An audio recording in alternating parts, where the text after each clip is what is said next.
ప్రపంచం ఎప్పుడూ ఒకేలా ఉండదు. కానీ 2026 జనవరిలో జరుగుతున్న పరిణామాలు చూస్తుంటే మనం మూడో ప్రపంచ యుద్ధం అంచున నిలబడ్డామా అనే అనుమానం కలుగుతోంది. ఒకవైపు అమెరికా తన అత్యంత రహస్యమైన డూమ్స్డే విమానాన్ని బంకర్ నుండి బయటకు తీసింది. మరోవైపు సముద్రం మీద బ్రిక్స్ దేశాలు తమ సైనిక బలాన్ని చూపిస్తూ అమెరికాకు సవాల్ విసురుతున్నాయి. వీటన్నిటికీ మధ్యలో మన భారత సరిహద్దులో నిశ్శబ్ద యుద్ధం మొదలైంది. డ్రోన్లు మనుషుల కంటే ప్రమాదకరంగా మారుతున్నాయి. ఈ మూడు ఘటనలకు లింకేంటి? ప్రపంచ అగ్రనేతలు ఏం చెప్తున్నారు? వారి మాటల వెనుక ఉన్న అసలు అర్థమేంటి? ఈ వీడియోలో డీకోడ్ చేద్దాం. Welcome to Wikis Torch. ఇలాంటి మరిన్ని ఇంట్రెస్టింగ్ వీడియోల కోసం ఇప్పుడే వికీస్ టార్చ్ ఛానల్ని సబ్స్క్రైబ్ చేసుకోండి. మీ సపోర్ట్ మాకు చాలా ముఖ్యం. లైక్ చేయండి, షేర్ చేయండి.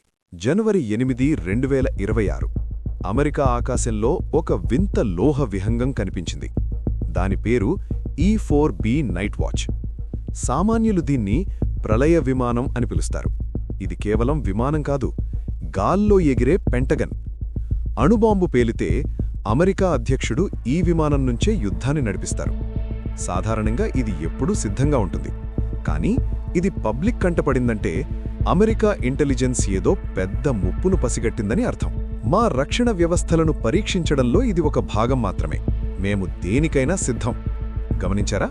వారు పరీక్ష అని చెబుతున్నారు, కానీ జియోపొలిటికల్ నిపుణుల ప్రకారం దీని అర్థం వేరు. డీకోడింగ్. అమెరికాకు భయం మొదలైంది. ఇరాన్ లేదా రష్యా నుండి అణుముప్పు పొంచి ఉందని వారికి సమాచారం ఉంది. ఈ విమానాన్ని చూపించడం ద్వారా మమ్మల్ని టచ్ చేస్తే మేము రెడీ అని శత్రువులకు సైలెంట్ వార్నింగ్ ఇస్తున్నారు. అమెరికా ఆకాశంలో బిజీగా ఉంటే సముద్రం మీద కథ మారుతోంది. ఒకప్పుడు సముద్రం అంటే అమెరికా నేవీదే రాజ్యం. కానీ ఇప్పుడు ఫీన్ రివర్స్ అయింది. బ్రిక్స్ దేశాలు, ముఖ్యంగా రష్యా, చైనా మరియు ఇరాన్ కలిసి విల్ ఫర్ పీస్ 2026 పేరుతో భారీ విన్యాసాలు చేస్తున్నాయి. దీన్ని మిలిటరీ భాషలో వాటర్ షోకేసింగ్ అంటారు. అంటే మాటలు కాదు, చేతల్లో పవర్ చూపించడం. విల్ ఫర్ పీస్ 2026 ప్రపంచానికి ఇస్తున్న సందేశమేంటి? ఇది ప్రపంచానికి తెరచివేసిన ఓ కొత్త ద్వారం. ప్రపంచ రాజకీయాల్లో బ్రిక్స్ పాత్ర కీలకం కాబోతోంది. అమెరికా పెత్తనానికి కోతపడిందని అర్థం. సముద్ర వాణిజ్య మార్గాలను WEF కూటమిగా నిర్ధారించింది. ఇది ఒక కొత్త ద్వారం. ఇప్పుడు మనం ఇంటికి వడ్డాం. అమెరికా, రష్యా గొడవ పడుతుంటే పాకిస్తాన్ అదును చూసి భారత్పై నిశ్శబ్ద యుద్ధం మొదలుపెట్టాయి. జనవరి 12న పూంచ్ సెక్టార్లో డ్రోన్ల కదలికలు కనిపించాయి. ఒకప్పుడు ఉగ్రవాదులు వచ్చేవారు, ఇప్పుడు బాంబులతో నిండిన డ్రోన్లు వస్తున్నాయి. వీటిని కామికాజీ డ్రోన్లు అంటారు. కానీ ఈసారి భారత్ ఊరుకోలేదు. ఆపరేషన్ సింధూర్ తర్వాత భారత్ స్ట్రాటజీ పూర్తిగా మారింది. సరిహద్దులో ఈ పక్క నుండి చూస్తే శాంతి కనిపిస్తుంది. కానీ అవతలి పక్క నుండి ఒక్క రాయి విసిరినా మేము జవాబు చెప్పం, జవాబు చూపిస్తాం.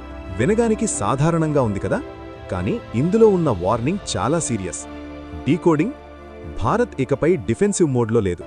డ్రోన్ ఎక్కడి నుండి వచ్చిందో ఆ లాంచ్ ప్యాడ్ని కూడా లేపేస్తాం అని స్పష్టమైన హెచ్చరిక.